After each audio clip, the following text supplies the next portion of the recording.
రాయచోటి పట్టణంలో సుమారు 50 కుటుంబాలు టీడీపీ పార్టీని వీడి వైఎస్ఆర్సీపీ పార్టీలో చేరారు. రాయచోటిని అభివృద్ధిలో నెంబర్ 1 గా చేయడమే ధ్యేయమని ఎమ్మెల్యే శ్రీకాంత్ రెడ్డి పేర్కొన్నారు. రాయచోటి పట్టణంలోని నాజ్ హాల్ సమీపంలో షకీర్ ఆధ్వర్యంలో ఎమ్మెల్యే శ్రీకాంత్ రెడ్డి సమక్షంలో వైఎస్ఆర్ కాంగ్రెస్ పార్టీలో చేరిన వారికి ఎమ్మెల్యే శ్రీకాంత్ రెడ్డి కండువాలు కప్పి పార్టీలోకి ఆహ్వానించారు. పార్టీలో చేరిన వారిలో మౌలా అమీర్, మహబూబ్ బాషా, జమ్రుద్, కాదర్ వలి, రాకెట్ తదితరులు ఉన్నారు. ఈ సందర్భంగా ఏర్పాటు చేసిన సమావేశంలో శ్రీకాంత్ రెడ్డి మాట్లాడుతూ రాయచోటి పట్టణ అభివృద్ధిలో ముందు ఎలా ఉంది, ఇప్పుడు ఎలా ఉందో ప్రజలు ఆలోచిస్తున్నారన్నారు. నాయకుడంటే బాధ్యతగా పనిచేయాలన్నారు. పట్టణంలో బస్టాండ్, 100 పడకల ఆసుపత్రి, రైతు బజార్, డైట్, మున్సిపల్ పార్క్, నగరవనం, శిల్పారామం, త్వరలో 190 కోట్ల నిధులతో పీజీ కేంద్రం, ఆపై యూనివర్సిటీగా అభివృద్ధి, 100 కోట్ల నిధులతో ఇంటిగ్రేటెడ్ కలెక్టర్ నిర్మాణపు పనులు త్వరలో ప్రారంభమవుతున్నాయని తెలిపారు. హిందూ ముస్లింలను చెప్పి వేరు చేసి మందిరము మసీదులను చెప్పి వారితో ఇలాంటి పార్టీలతో జతగట్టుతున్నారు ఈ తెలుగుదేశం పార్టీ, ఈ జనసేన పార్టీ.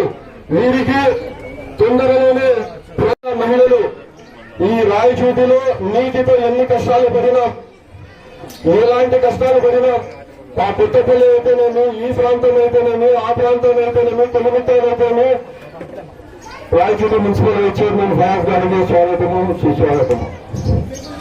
నీటితో ఎన్నో కష్టాలు అనుభవించినాం. ఒక బిందె తాగడం మన నీటి కష్టాలను చూసి వెలుగల్లిన ప్రాజెక్టును నిర్మించి ఉమ్మడి ఆంధ్రప్రదేశ్ లో మొట్టమొదటిగా ఆ ప్రాజెక్టు నిర్మాణాన్ని చేపట్టి దానిని ఓపెనింగ్ కూడా చేసి నీళ్లు వదలమైనది. ఆ నీటితోనే ఈ రోజు రాయచోటి నిలబడింది. ఈ రోజు అభివృద్ధి చెందిందంటే ఆ వెలుగుని ప్రాజెక్టు ద్వారానే, రాజశేఖర రెడ్డి గారి సలహా ద్వారానే. ముఖ్యంగా మహిళల్లో ముఖాల్లో చిరునవ్వు చూడాలని రాజశేఖర రెడ్డి గారు పిల్లలు ఉన్నారు. ముఖ్యంగా మైనారిటీలకు 4% రిజర్వేషన్ ఇచ్చారు. తద్వారా మన బిడ్డలందరూ చదువుకొని మంచి ఉద్యోగాలు సంపాదించుకుని సమాజంలో గౌరవంగా బతకాలనే ఏకైక ఉద్దేశంతో, చదువు ఉంటే వాళ్ళకి బాగుంటుందనే ఉద్దేశంతో 4% రిజర్వేషన్ ఇచ్చిన ఘనత మన డాక్టర్ వైఎస్ రాజశేఖర రెడ్డిది. అలా తన తండ్రి ఆశయాలను కొనసాగిస్తూ రాష్ట్రంలో సంక్షేమాన్ని కొనసాగిస్తూ మరొక పక్క అభివృద్ధిని కొనసాగిస్తున్న మన సీఎం వైఎస్ జగన్మోహన్ రెడ్డి గారికి మద్దతుగా, అలాగే రాయచోటిలో అభివృద్ధి, ఎలాంటి అభివృద్ధి అంటే, నేనైతే ఈ పార్టీలో ఉన్న వాడిని కాబట్టి నేను ఉన్న 4 మాటలు ఎక్కువగానే చెప్పగలను. కానీ మీరు కళ్ళారా చూడండి, వాస్తవాలను చూడండి. రోడ్ల మీద పోతుంటారు, గాంధీ నగర్ల మీద పోతుంటారు, ఆ బంగ్లా దగ్గర పోతుంటారు, ఆ థానా సెక్రటరీ దగ్గర పోతుంటారు, ఆ బస్ స్టాండ్ లో పోతుంటారు, హాస్పిటల్కి పోతుంటారు. ఎక్కడికి పోయినా మీకు అభివృద్ధి కనబడుతుంది. ఈ రోజు మన గవర్నమెంట్ హాస్పిటల్ 450 ఓపీలు ఉండేది. ఓపీ అవుట్ పేషెంట్ 450 మందికి మాత్రమే చూసే విధానం ఉండేది. కానీ ఈ రోజు దాని స్థాయి 1200 అవుట్ పేషెంట్లకు చూసే స్థాయిని తీసుకుని పోయినారు మన శ్రీకాంత్ రెడ్డి గారు. 30 పడగల ఉండే ఆసుపత్రిని 100 పడగలు 3 పడగలు చేస్తున్నారు. ఎవరైనా బీద, సిక్కి, ఉన్నవాడు, లేనివాడు, మధ్యతరగతి వాడు ఎవరు పోయినా కూడా వారికి గౌరవంగా ఆరోగ్యాన్ని పరీక్షించి వారికి తగిన వైద్యం అందించే విధంగా ఏర్పాట్లు చేస్తున్నారు శ్రీకాంత్ రెడ్డి గారు. कुछ भी करते थे, करने की चीज हमें करे सो काम तुम्हारे हंजान के सामने है. तुम्हें अंतराल से देखो, सही क्या झूठ अपने दिल से पूछो. अपना दिल गवारा कभी दिया तो फैन को निशानी में वोट डालो और एक बार रायचोटी में मेरी श्रीकांत रेड्डी को जिताना है. अगर से ये जीतेंगे तो वहाँ हमारे सीएम जगनमोहन रेड्डी बनेंगे. हमारी जिंदगी మన ఎమ్మెల్యే శ్రీకాంత్ రెడ్డి గారు మన రాయచోటిని అభివృద్ధి పరుస్తూ, అలాగే మన రాయచోటికి జిల్లా కూడా తెచ్చి ఈరోజు మన రాయచోటి ఒక 15 సంవత్సరాల నుంచి ఒక ప్రశాంత వాతావరణంలో ఉండాలని నేను ఒకటే చెప్తున్నాను. గతంలో చూసినారు 15 ఏళ్ల ముందు ఎక్కడ పోతే కూడా అన్నదమ్ముల మీద రాటలు పెట్టడము, అన్నదమ్మ ఒక పార్టీలో ఉండి ఇంకో పార్టీలో పెట్టి వాళ్ళకి కొట్లాట పెట్టడం అంట, వాళ్ళు కొట్లాడుకోవడం అంట, గ్రూపులు తయారు చేయడం అంట.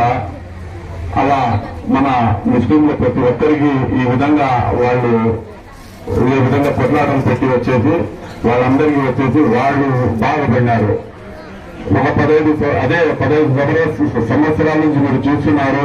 మన ఎమ్మెల్యే శ్రీకాంత్ రెడ్డి గారు ఈ ఒక్కరికి కూడా అలాంటి గలాటాలు పెట్టకుండా మన రాయచోటి ఒక ప్రశాంత వాతావరణంలో ఈ రోజు ఉండాలంటే ఆయన నిదర్శనం ఈ రోజు మన ఎమ్మెల్యే శ్రీకాంత్ రెడ్డి గారు. అలాగే మీరు చూసుకుంటే అభివృద్ధి పరంగా చూసుకుంటే మన రాయచోటిలో గతంలో ఒక మామూలు గ్రేడ్ కాడి నుంచి స్పెషల్ గ్రేడ్ వరకు చేపించి ఈ రోజు మన మున్సిపాలిటీని అభివృద్ధి పరంలో నడిపిస్తున్నారు. ఈ రోజు చూసుకుంటే అభివృద్ధి పరంగా ఒకటే చెప్తున్నాను మీ అందరికీ, రాయచోటిలో అభివృద్ధి జరిగిందా లేదా అనేది మీ మనస్సాక్షికి అడగండి. గతంలో రాయచోటి అనేది ఎలా ఉంది, ఈ రోజు మీ కళ్ళకి ముందర మీ కంటి ముందర వచ్చేసి హాస్పిటల్ అయితేనేమి, 100 పడకల హాస్పిటల్ అయితే, అలాగే బస్ స్టాండ్ సుందరీకరణ అయితే, మున్సిపల్ సభాభవనం అయితే, రైతు బజార్ అయితే, ముందు ఎలా ఉంది, ఈ రోజు ఎలా ఉంది, మదనపల్లి రోడ్ ఎలా ఉంది, ఈ రోజు ఎలా ఉంది. అలాగే నగరవనం 80 ఎకరాల నగరవనం అనేది మన రాయచోటి ప్రజలందరూ కడపకు లేకుంటే వేరే చోట ఎక్కడైనా ఆదివారం ఒక రోజు టూర్లకు పోతా అన్నారు. వేరే చోట పోకుండా మన రాయచోటి వాళ్ళు ఇక్కడే ఉండి వాళ్ళు కూడా ఆదివారం ఒక రోజు ఎక్కడైనా టూర్లకు పోవాలంటే మన దగ్గరలో 50 ఎకరాల్లో నగరవనం మంచి పూల చెట్లతో బాగా చూపిస్తున్నారు.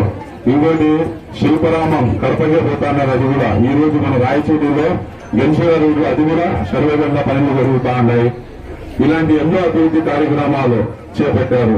అలాగే చూసుకుంటే స్కూల్ గతంలో మీ పిల్లలు ఎలా చదువుకుంటా ఉన్నారో మీ మనస్సాక్షిగా మీ స్కూల్ దగ్గర పోతా ఉంటారు మీ పిల్లల్ని వదలడానికి.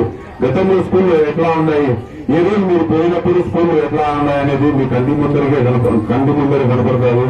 అలాగే హాస్పిటల్ పిఎస్సి సెంటర్లు మీ ఇంటి దగ్గరికి వైద్యం అందించాలనే ఉద్దేశంతో మీ దగ్గరలోనే పిఎస్సి సెంటర్లు 4 చుట్టుపక్కల 4 పెంటలు అయితేనేమి, కొత్తపల్లి అయితేనేమి, ఎస్ఎన్ కాలనీలో అయితేనేమి, రామాపురంలో అయితేనేమి ఇలా 4 హెల్త్ సెంటర్లు పెట్టడం జరిగింది.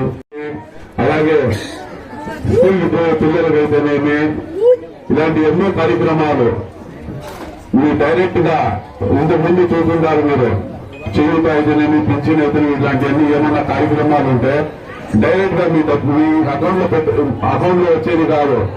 ఎవరైనా ఆఫీసులలో అయినా కానీ, అలాగే ఎవరైనా ఆఫీసులలో లేకపోతే రాజకీయ నాయకులు చుట్టూ తిరిగే వాళ్ళు మీరంతా, వాళ్ళు అక్కడ తినేసి మీకు అక్కడ వచ్చేది. అలా కాకుండా డైరెక్ట్ గా మీ అకౌంట్ లో వేస్తున్నారు జగన్మోహన్ రెడ్డి గారు. ఇంకోటి ఏం చెప్తున్నాను, నేను మీకు మంచి చేసింటే నాకు ఓటు వేయండి, నేను కనుక మీకు మంచి చేయకపోతే నాకు ఓటు వేయొచ్చు అంటున్నారు. ఇలాంటి నాయకులు దేశంలో ఎక్కడ లేదని మీకు తెలియజేస్తూ ఈరోజు చాలా ముఖ్యంగా ఏ ఇంటికి లబ్ధి చేకూరింది, జగన్మోహన్ గారి వల్ల మాకు మేలు జరిగిందనే ఆలోచనతో ఉన్నారు. అలాగే శాంతియుతంగా కూడా ఈ పట్టణం ఉంది, భవిష్యత్తులో మరింత అభివృద్ధి చెందుతుంది రాయచోటి అన్నటువంటి వాళ్ళు ఆశలు పెట్టుకున్నారు. ఆశలు ఒమ్ము కానికుండా భవిష్యత్తులో పనిచేస్తామని తెలియజేసుకుంటూ ఈ 4 సంవత్సరంలో ఎంత మంచి చేసామని చెప్పి కూడా ప్రజలకు వివరిస్తూ కరోనా లాంటి మహమ్మారి సమయంలో ఏ రకంగా ప్రజలకు అందుబాటులో ఉన్నామని తెలియజేస్తూ ప్రచారం చేసుకుంటూ ముందుకు వెళ్తున్నాం. ఇందుకు సహకరిస్తున్నటువంటి మా వైఎస్ఆర్సీపీ నాయకులు, మా కౌన్సిలర్లు కానీ, మున్సిపల్ చైర్మన్ గారు కానీ, మిగిలిన నాయకులందరూ కూడా హృదయపూర్వకంగా వాళ్ళందరికీ కృతజ్ఞతలు తెలియజేస్తున్నాం. అలాగే ఈరోజు పార్టీలో చేరినటువంటి గౌరవనీయులు షాకిరన్న గారు కానీ, మా రాకెట్ బీడ్ సంబంధించిన వాళ్ళు, మిగిలిన వాళ్ళందరూ కూడా వాళ్ళందరినీ కూడా ఎప్పుడూ కూడా గౌరవిస్తామని కూడా తెలియజేయడం జరిగింది. రంజాన్ మాసం శురు అవుతుంది. ఈ రంజాన్ మాసంలో కూడా మాకందరికీ కూడా అల్లా ఆశీస్సులు ఉండాలని చెప్పి కూడా కోరడం జరిగింది. టౌన్లో ఇప్పుడు గతంలో కంటే కూడా మేలైన వెలిగిన నీళ్ళతో ఇంకా నీటి కొరత కొంచెం ఉంది.